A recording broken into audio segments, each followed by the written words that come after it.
Before we proceed, I would like to introduce our speaker for today, who is Graeme Batsman, who has worked within and consulted for several FTSE 100s, including Deutsche Bank, Capgemini, and Marks and Spencers.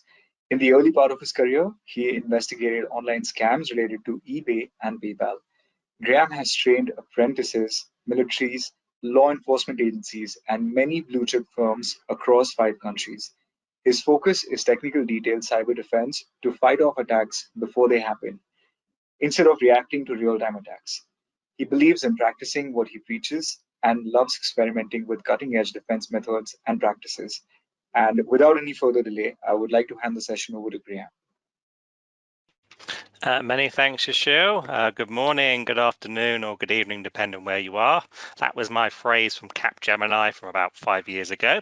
I'm Graeme Batsman, a security consultant and trainer focusing in technical security, trying to actually make a difference to the world, whereas most cybersecurity is box ticking to comply with such as credit card acts, data protection, GDPR, HIPAA, that's health insurance.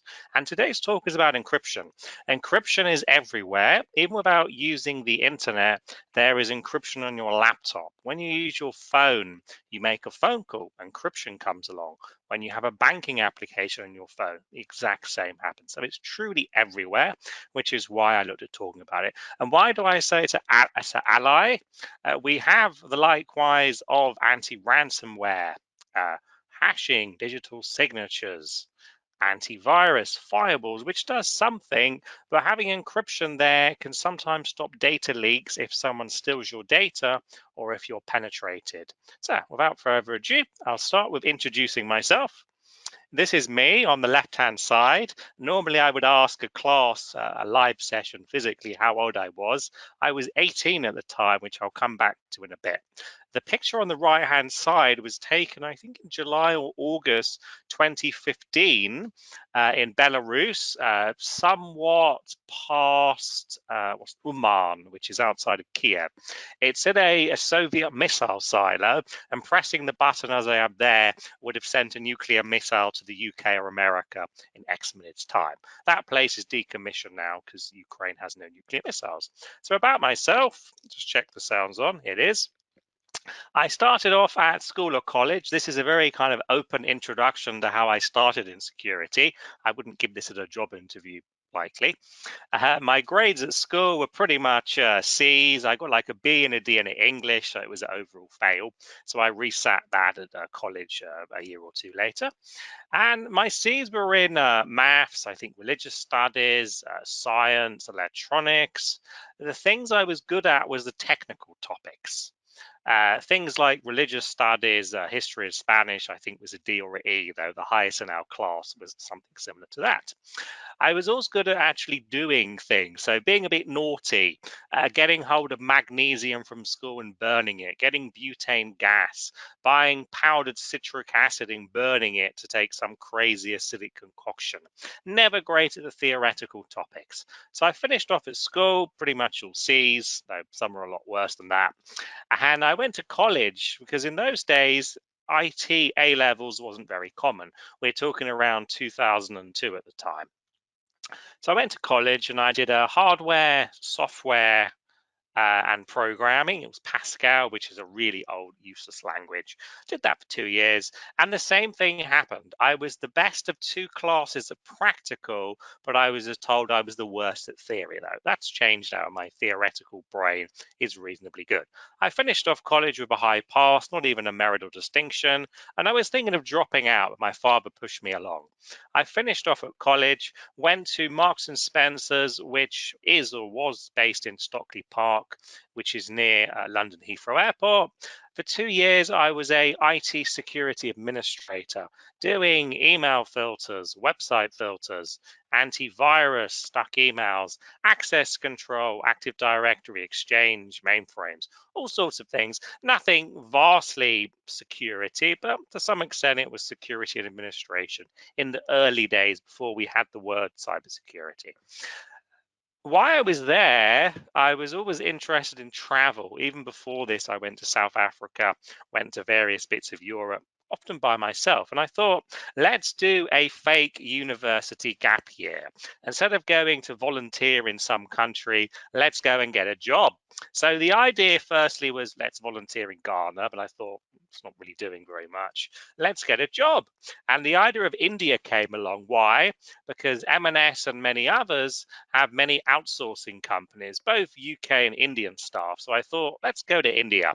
So I got a job in India paying about, I think it was about £7 to £8 a day. Rupees, I'm not exactly sure what the exchange rate was then and now. And it was in a place called Gurgaon West, not to be confused with New Delhi. This is in about 30, 40 kilometers from the center of Mumbai, which is the gateway of India. I did that for 3 or 4 months, traveled around India, went to the Andaman Islands, went to Bhutan for a day, went to Nepal for 10 days, came back to India, went back to the UK, worked at Deutsche Bank for I think it was 2 to 3 years doing change management access control.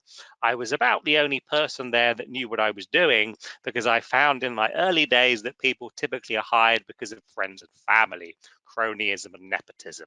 It was a bit scary, really, because if you're approving a change in a company, you need to understand what it's for.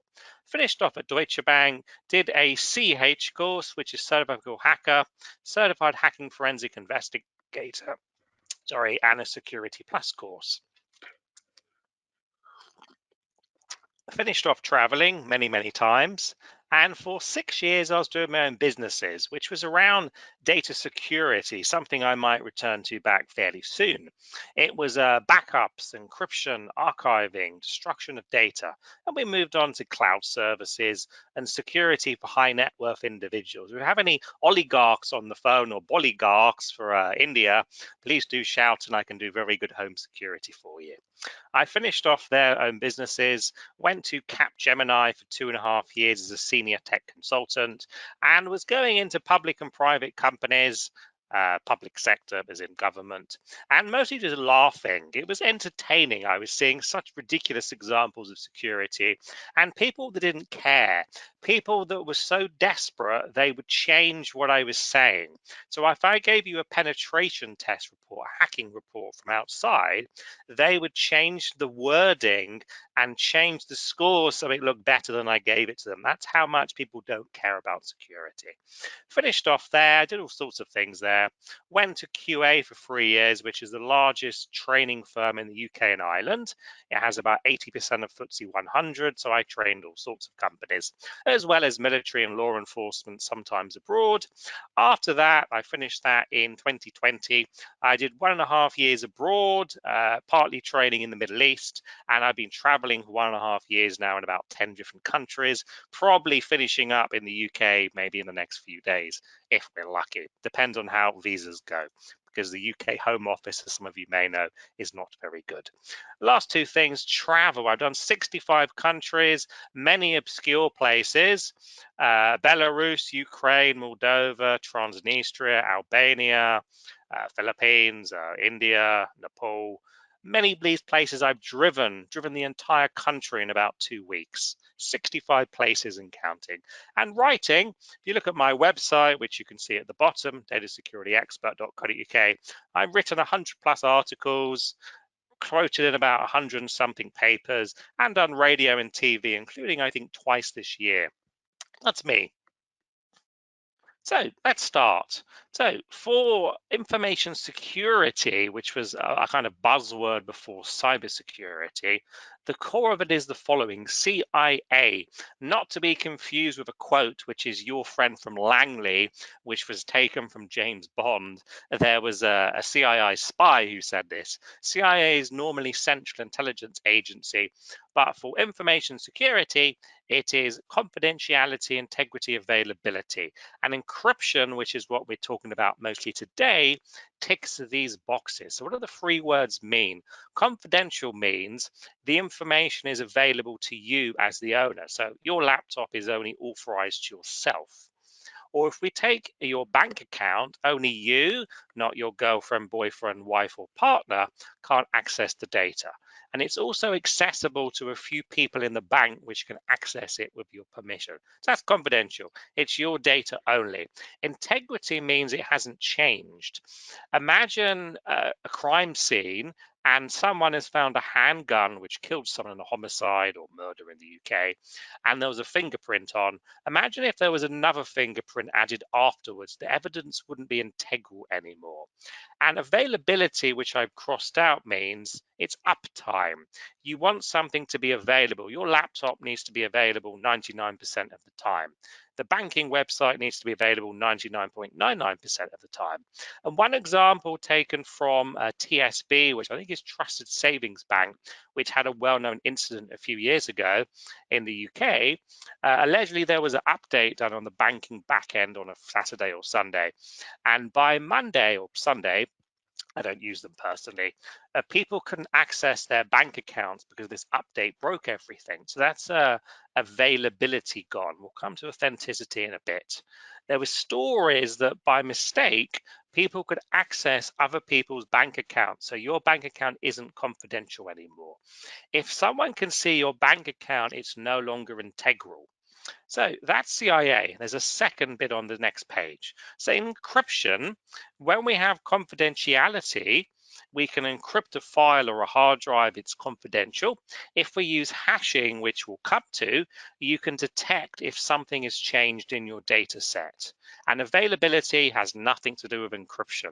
That is having two hard drives, two power supplies, two power feeds, two UPSs, two generators, and so on.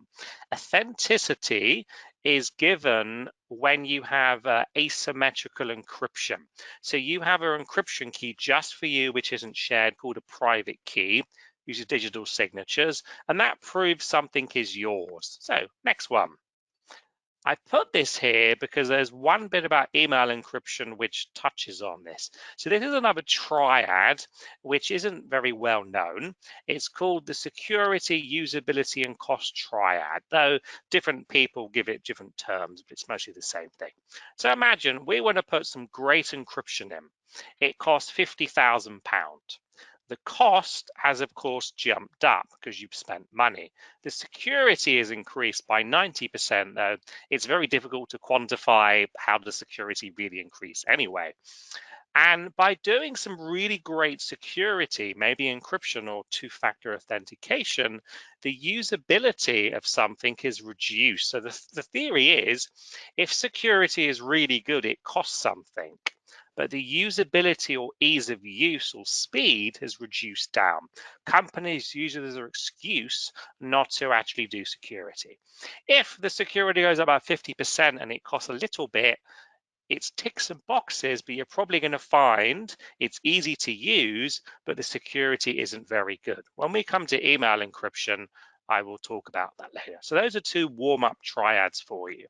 And the next thing is, where do we use encryption? Typically, I shout this out in the class, but I don't think there's any interaction here, so I'll just do this by myself. This is some of the things where it's used. There in reality is many, many more. So a file, that is a file, a computer file, a Word file, an Excel, a PowerPoint, a JPEG, a MPEG, a MOV, or so on. It's a file. You can encrypt that if you want. It's better than encrypting the hard drive, or both, really. Folder. If you had a secret folder, say payroll information in a company, you can encrypt the entire folder so other people can't access it if they're not in the correct realm. Emails are probably 80–90% encrypted automatically, but it's not great, as I'll come to later on. Email encryption is a big problem. It's not really universal, and the more good the encryption is, the more difficult it is to use and share. Hard drives, BitLocker. I have a Mac sitting next to me, which is, I think, a year old, and that uses File Vault, which is integrated into Mac. Windows 10 or probably 11, but I haven't touched it yet. I'll give it some time. Pro or Enterprise of Windows from, I think, Vista Vista probably was, comes with BitLocker. Most companies use it, including government to some extent. It's reasonable, depending on how you do it. Everything in security is about configuration.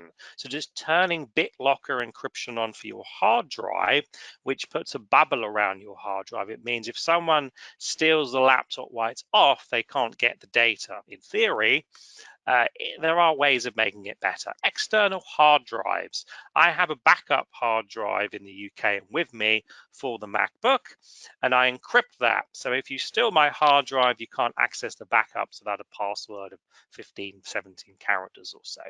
USBs. We all have basic USBs over here. So this is one here. This is unencrypted. I use it just for transferring data between machines. Once I've done it, I plug it in and I shred the data, or I wipe out the entire drive, which takes about half an hour. I also have a little one over here.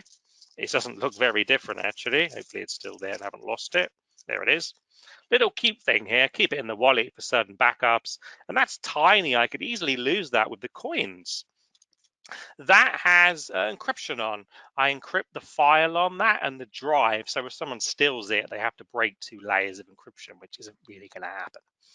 Archives, WinZip, WinRAR, 7-zip. There are password protection options in this. The security often depends on the password. So if you put a 8-character password on a 7-zip, then it doesn't really do very much. Depends who your adversary is the main argument. And WebTLS, that is the padlock. So I can quickly share something here. You would have seen this before. Over here, here's the padlock. That means it's secure. All it means is, though, is the connection between this laptop and wherever it's going to, in whichever country, possibly America, is secure. It doesn't mean the laptop or the database at the other end is secure. Great, let's keep going. So, mobile phone calls. Ukraine, a big topical one for this, and also Russia. I was in Ukraine till something like the end of January, and we left because of the country went orange. We didn't really believe anything would actually happen in Ukraine, but sadly it did. So 2+ months ago, we left there, luckily. And you will keep seeing that they're intercepting phone calls, typically in the east of Ukraine, which is close to Russia. And you'll probably find that the troops there, the Russian troops, which I've seen in various places, and they are really, really basic. I saw some Russian troops some weeks ago in a certain place when I was traveling to go to America. The equipment they have is literally 30, 40, 50, 60 years old. So no wonder they don't do a very good job, because their equipment is very bad and motivation and more. So back to phone calls. In the east of Ukraine, there's many intercepted calls. You'll probably find that the troops are taking personal phones in, which have very little security, though I actually doubt the security in Russia anyway. I haven't been to Russia personally, but I've been to similar places, and the security is really behind. So calls can be intercepted. A normal phone call, forget WhatsApp, Signal, Telegram, that's different. Normal phone calls can be intercepted by the government, military police, possibly also very big, powerful criminal agencies as well. Smartphones. We have a phone over here. This is an Apple. I've had Android previously as well. I used to have BlackBerry, but they don't really exist anymore, sadly. And the phone itself has encryption on. So if you turn it off and turn it on again, it will want the pin to turn on. That's encryption on the storage module. Also, the apps communicate as well. Radio communications. Again, Russian radio allegedly is encrypted, though you'll probably find they take their own radios with. UK military as well, all of them will have encryption modules on their radios, so you can't listen to them. Think of World War II Enigma. The actual Enigma machine was an encryption device, and then Morse code, which is encoding, which was sending it there. Wi-Fi. Wi-Fi has been around for probably 20 years nearly, though it wasn't very popular in those days because it was expensive. Like when CD drives came out, they were like £300-400 each. Now they're about £20 new off the internet. Wi-Fi encryption is WEP.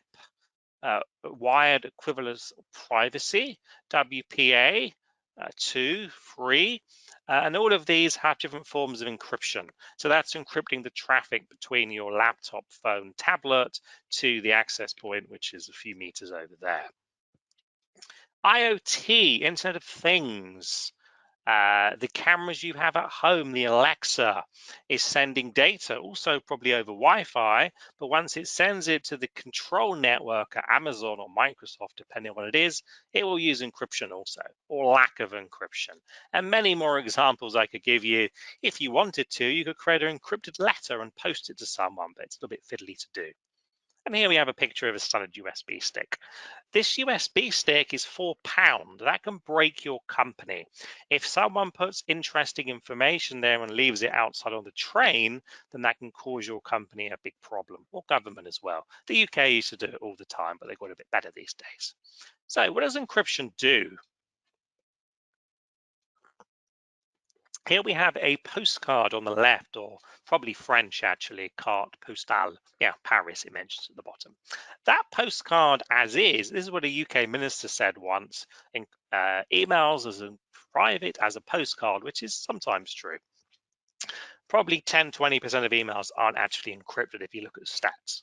You have a postcard and sending it there, anyone can of course see who it's from, the message, and who it's going to. So encryption takes it, and think of it simply, it puts it in an envelope so you can't look at it. And once someone opens it at the other end, it's decrypted, it's not private anymore. So on the right, we have PGP, which I'll show you later on. That's mostly email encryption called Pretty Good Privacy. That originates from the 1990s. There's a story behind it. That's what encryption does. And we have three kind of styles of encryption, though within that there's more and more and more as well. But at the top, we have data states. So the middle one is the most obvious. It's a train which is moving, data in motion. That means when you make a phone call, use Wi-Fi, use a VPN or similar web traffic, it's data which is moving between networks. The left one is a Porsche, not sure what country it's in, possibly UK, doesn't really matter. And that car is static. That's called data at rest. So your laptop or Apple sitting over there, which has a BitLocker or file vaulter, you've encrypted it. That's called data at rest. The hard drive is encrypted. Even though it technically moves with you, it's called data at rest. A USB stick as well is called data at rest. If you had a longer course, and I can teach this for like 3-4 days, or maybe even 5 days sometimes, you'll learn the difference between all of these. And the last one is data in use. It's data which is in memory, RAM, random access memory, a database, something which is kind of static but moving. And there are different ways of protecting these and pros and cons to doing it. So here's something bad terminology. People often say, well, I'm going to encode the information, and they kind of think it's encryption, but it's not actually encryption. One story from my last company, I used to work with an ex-Black Hat hacker called Ryan. You can look him up later on. Part of the LowSec gang, which was about 10 years ago or so, was trashing the internet. He did it personally for no money or real means, actually. And he did a pen test, an ethical hack once at a company. And he asked the IT manager, not a very good security manager at all, I think it was just an IT manager. He said, how do you protect your databases which have usernames and passwords? And he said, it's great. I use base 64 encryption. And the guy thought, I've never heard of base 64 encryption. Because for the IT people there will know that binary, hexadecimal, and base 64, there's other versions as well, is encoding. So when someone says we're going to encode the information, in theory, it doesn't actually mean security. It depends on the terminology or the person's understanding. So encoding, which I'll show you now, doesn't offer security. Encryption does offer security. You need a key. So I've already opened this up. So let's go to Ryan's example, and we're going to create a password. Let's create a kick-ass 20-character password over here. See there, this password, I would say pretty much uncrackable. It would take hundreds of years, possibly more, to deal with that there. So that's great. but we have to save it in a database personally. And we want to protect it. And don't do what I'm doing now. This is what someone actually did in the real world. This is an online tool. You can find it yourself. You just type in base64 converter. It's an encoding method. It's called base64 because there's like 64 character sets which make up how it works. So we're going to click encode over here. And at the bottom, we get some gobbledygook, which looks quite cool. It's got some uppercase and lowercase. There is a number there. And there's an equal sign at the end, which has a meaning. It's padding related. So that looks secure, but in reality, it's not. Now I can go to a different website called base64decoder.io. The name does what it says on the tin. We can paste that in. And here we have the password back, which is over here.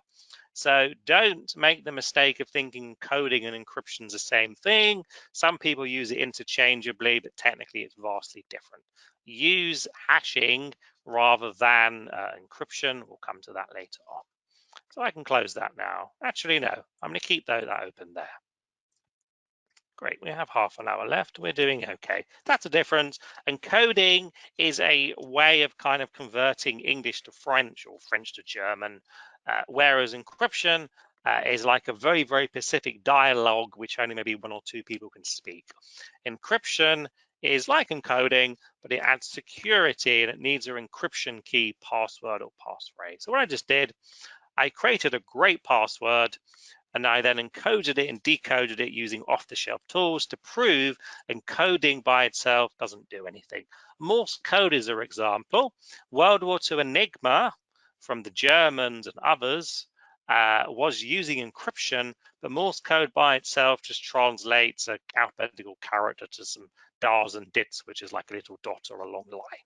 I forgot Morse code a long time ago. So let's move on. Some basic terms for you. These are things you'll see around. The last one is not very well known. Plain text. That is information which has not been transformed. So think of English, French, German, Hindi, Malayalam, whatever language you speak. That written down can be understood by anyone which speaks the particular language. So it has no security.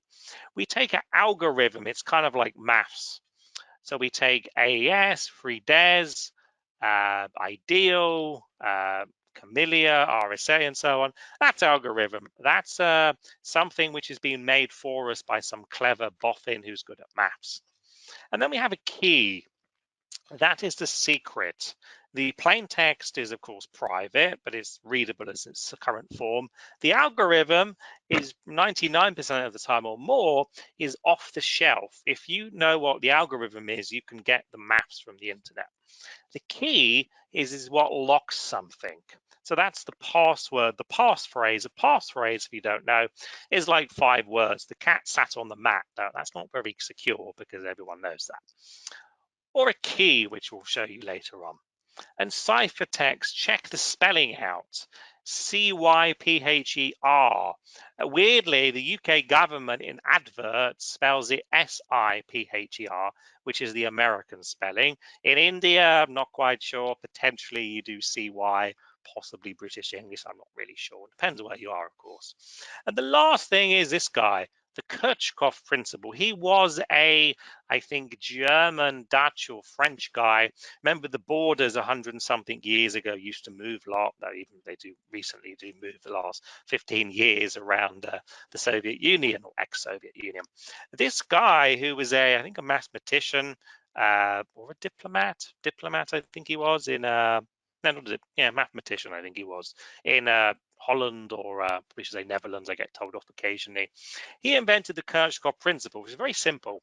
He said that the only secret you have in encryption is the key, because the ciphertext may be visible to anyone, which isn't really of much use. The algorithm is visible to anyone. You can download it or get the software. So the only protection we have in encryption is the key, because everything else is potentially public knowledge. That's the Kirchhoff principle. We're talking about 1870s or 1880s now. This guy was around or invented that. So other things I added up to make this a bit more interesting before we go to some more detailed stuff is marketing baloney. I've seen this many times. You'll see on websites, we use military grade encryption, we use banking grade encryption. Websites that say that are probably lying to you. To buy the padlock, which I showed you on pretty much most websites, cost about $6 a year to actually $0 a year. So buying that doesn't mean your website has banking grade security, just means the encryption's okay, nothing else. So be aware of people trying to tell you certain things. I can usually understand it and know that it's a complete joke. So first topic for now is hashing. And you probably wonder, why do we have a grater on the right-hand side? We have a bowl, we have some carrots, and we have a grater, something I bought about 2 weeks ago locally. So what's hashing? It's also called one-way encryption. When people say we're going to encrypt your passwords, they're wrong, because passwords are not really encrypted, they're hashed, which is a one-way process. A one-way process means that once you've done something, you can't get it back to the original form.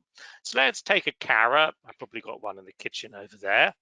If we chop and tail the carrot, which means chop both ends off, the carrot's a carrot, we can eat it, it's the same thing. If we then peel it, we take the peel off, it's cleaner now, it's a carrot. We put it through the grater and turn it into pieces, it's kind of a carrot. It tastes slightly different, maybe sweeter because it's wetter, but you can't turn the carrot back into a carrot. It's not possible. So what's hashing? It's a fingerprint. If you want a file folder, you can take like a serial number, really called a checksum, and you have a unique reference number identifying something. Hashing is fast, like milliseconds. It's universal. You can get the software, the algorithm for free. Trapdoor means once something's done, you can't come back. Now, hashing doesn't need a password. You transform something, which I'll show you, into a hash. That's it. There's no password. An avalanche effect. That comes down to integrity. So firstly, what about passwords? You have a great password, or many people have password 123. I'm sure many people still do. And you store that in a website. The company's website gets hacked. The passwords are exposed. What are you going to do? Not much. Your password is out there. So what companies do is they don't store your password as password 123 or the kick-ass password I showed you previously. They store it as a string of, say, 40 characters, 64 characters, 128 characters. Why? Because in theory, if it's hacked, they have a representation of your password rather than the actual password itself. And let's quickly show this over here. So let's go back to our password website. We're going to make another password. Again, these passwords are seriously good and random. Really going to struggle to crack these. But if they're exposed, you're in trouble. So here we have over here a website called onlinemd5.com. You can follow along as well. And I'm going to paste in here a password, which you can read. Notice when you put it through the hashing algorithm, which is one-way encryption, it changes greatly. MD5 is old and has problems. SHA-1 also has problems. And what we use now is mostly SHA-2. This here is 32 characters long. This is 40 characters long. I'm good at memorizing this. And this is 64 characters long. So this is how passwords are stored in databases. There is a bit more to it, some more complex things. Some of them may use a hardware security module for encryption as well, and they'll use sorting and peppering, which makes it more complicated. That's how passwords are stored. And have a look here. If I delete this, make it shorter, the length is the same. The output is fixed, whereas the the input is variable. Also, if I change the p there to a lowercase p, it's vastly different. That is called the avalanche effect. If you have some evidence which you want to make sure is kosher, hasn't changed, you can check the integrity of it by checking if the hash has changed. I'll come to that in a second. So next, what I'm going to do, I'm going to take a file I have on the desktop over here. This isn't my computer, so you're probably seeing some random stuff. I just borrowed it from the wife. Here we have a poem. I'm not sure where it comes from personally. It's 6 long. You will see that every other one has a semicolon on. Finally, there's a dot. So it's nothing very exciting. That is 1 kilobyte. Imagine this was top secret information, or it was evidence. It had something to do with a crime. Someone's house was raided. This was seized, and this was evidence. So what we do for that purpose there, we go over here. Here we have a hash, and I'm going to write that down there. I'm going to store that at the top. See the hash? Let's make it bigger, actually, to make it more stronger. There we have a hash. It ends with 542. Imagine this was some evidence about something. Now we're going to do something different. We are going to swap out a character. Let's see what we can do. Let's make the English really bad, and we're going to do a capital O, which I shouldn't, but you'll forgive me. I'm going to save this file here. No, the size of the file is not going to change really, just a character. I'm going to redo it. Oh, no, has that not worked? Let's refresh the page. Oh, I've lost the hash, haven't I? Doesn't matter. Ah, here we go. Oh, no, why is it not doing it? It's probably because it might be trapping the file. Let's save this separately. It's possible because the file was open, it doesn't want to do it anymore. Let's go and actually check the original file. Demos never work very well. Let's go and change that like this. Go back, and we're going to go over there now, over here. Are you going to work now?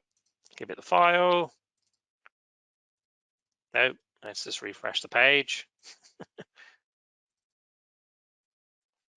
That's better. Great. Okay. Over there, in theory, that is this string here. Look at the of, it's lowercase. I am going to, we have a copy of the hash just from this second ago. We're going to close the page just in case it tries to cache anything. I'm going to open the file back. We're going to bad English error currently to have an of with a big O, which isn't allowed, but doesn't matter. And hopefully this is going to work. Yeah, there we go. Here we go. See, I've changed a single character, which was the O, to a lowercase to a uppercase from a lowercase. Detected this. Why does this matter? Imagine you have raided a person's house for police evidence, whatever crime that is. You can have a think. You've seized a hard drive, USB, files, folders, and so on. And you want to make sure when you go to court in 6 months' time that the evidence hasn't changed. That's how you do it. You write down the hash, you go to court, and you can see if something has changed. That is 2 uses for hashing. Normally, I would take about 2 hours to do this properly, but sake of a few minutes, that's hashing. Let's move on. That's the demo done. File encryption. With BitLocker or File Vault or some other methods such as WinMagic and also Bcrypt, which is a UK version. This, if you're at a company, you would have this. It encrypts your hard drive. Once someone turns the laptop on and puts the password on, the encryption on that drive is transparent. It's done in the computer's brain. So if someone comes to your computer and steals a file from the computer, the actual file is unencrypted. For example, I have the computer, it's off, it's secure. I turn it on, I log in. The encryption on that drive is no longer properly active. It's in memory, it's transparent to the user. The drive encryption is active once it's off or rebooted, ideally for like a minute or 2. So someone comes along, they put a USB in and they steal my files. It's a possibility, of course.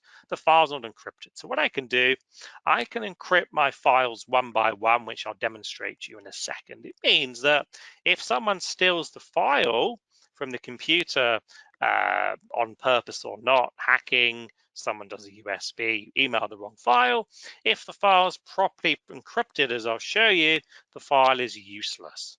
And you could, if you wanted to, you could have a HR, a payroll, a finance department, and you could have different files encrypted. This is stronger than having a Windows file permission, personally. meaning that one person doesn't have the key or password, they can't open the file. Malware and spyware protection, potentially.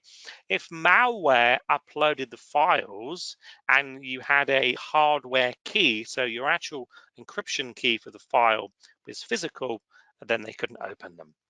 Rogue admins means that if there was a rogue administrator in your company, which exists in many places, a bit like an Edward Snowden or a Chelsea Manning, also known as Bradley Manning, he was a famous, was a famous guy before Edward Snowden, then this is a potential way of stopping that.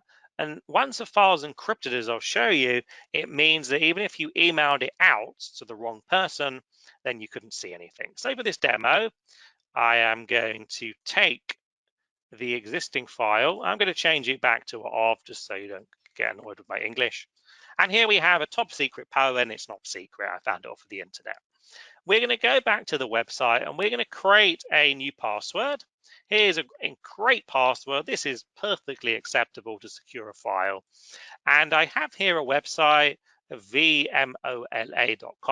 I wouldn't really trust it too much, but this is something for a demo. So this will encrypt a file for us in your browser. Though in reality, you would use some local software. So I'm going to paste that in here. I'm uploaded the file.